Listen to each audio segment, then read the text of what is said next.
I didn't plan to walk in, not that night, not after what she did. But sometimes the best revenge requires you to see the collapse up close. The ballroom glowed gold, glass chandeliers, champagne in every hand, fake laughter everywhere. My wife's company's annual gala. She stood near the stage, flawless in black silk, the perfect executive wife.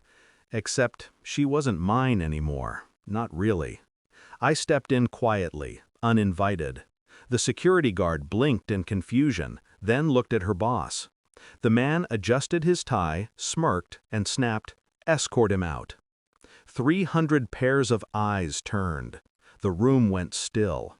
My wife didn't even flinch. She just looked at me, lips curling.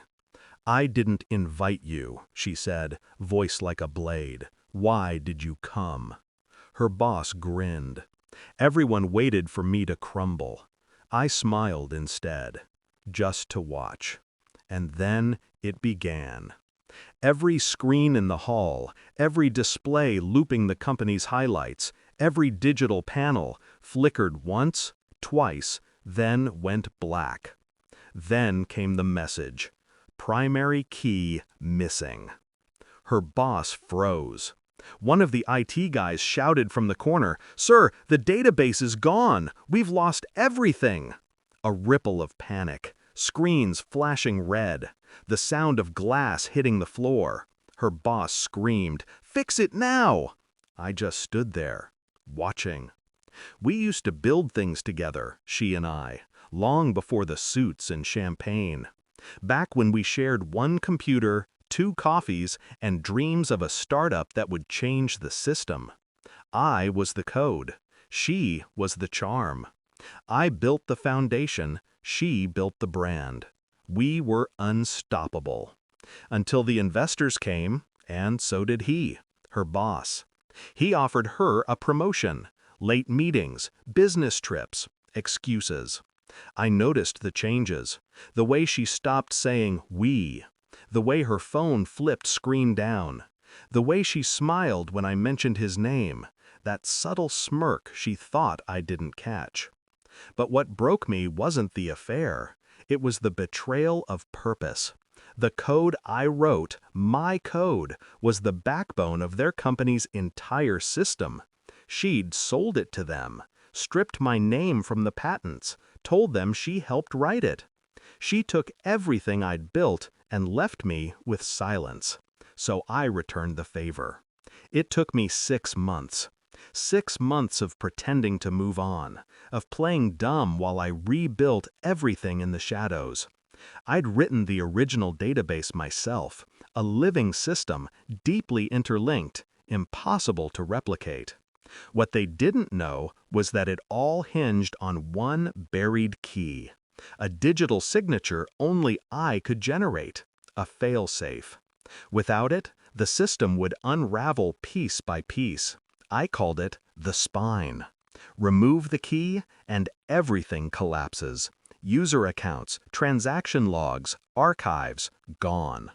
And tonight, when the clock hit 8 p.m., I pulled it. Back in the ballroom, the chaos was beautiful. Executives shouting, IT staff running with laptops, my wife gripping her champagne glass so hard her fingers went white. Her boss rounded on her. "You said you had backups." "We do," she snapped. "They're on the—" She stopped mid-sentence because she realized there were no backups. I'd wiped those first, quietly, months ago. Every single byte of their system depended on my code and my absence. I watched her face drain of color. The same face that once whispered, "I believe in you." Now it whispered, "What have you done?" She stepped toward me, voice trembling. "You can fix this, please." I tilted my head. "You didn't invite me, remember?" Her boss lunged forward, shouting orders, threatening lawsuits. But I'd already prepared for that, too. The legal ownership? Transferred back to me through a quiet chain of digital breadcrumbs, timestamps, commits, verifiable authorship. The same system that just failed them was now proving exactly who built it. Their investors would see it by morning. Their stock would crash before sunrise, and she'd have to answer for everything. She followed me out to the parking lot after the chaos hit full bloom. Her heels clicked on the pavement, sharp, desperate. "Why?" she hissed. "After everything?" I looked at her. Not angry, not triumphant, just done. "Because you taught me that trust is a transaction." She said nothing, just stared as her perfect world burned behind her. The glow of the ballroom, now a flickering inferno of failed systems and collapsing pride. I got in my car, turned the key. One last thing on the rearview mirror, her reflection shrinking, her mask finally gone. By morning, headlines would tell the rest. Data breach wipes out leading tech firm. CEO under investigation for code fraud. My lawyers would file the patents under my name again, quietly, legally, permanently. And her? She'd lose the empire she stole, to the man she betrayed.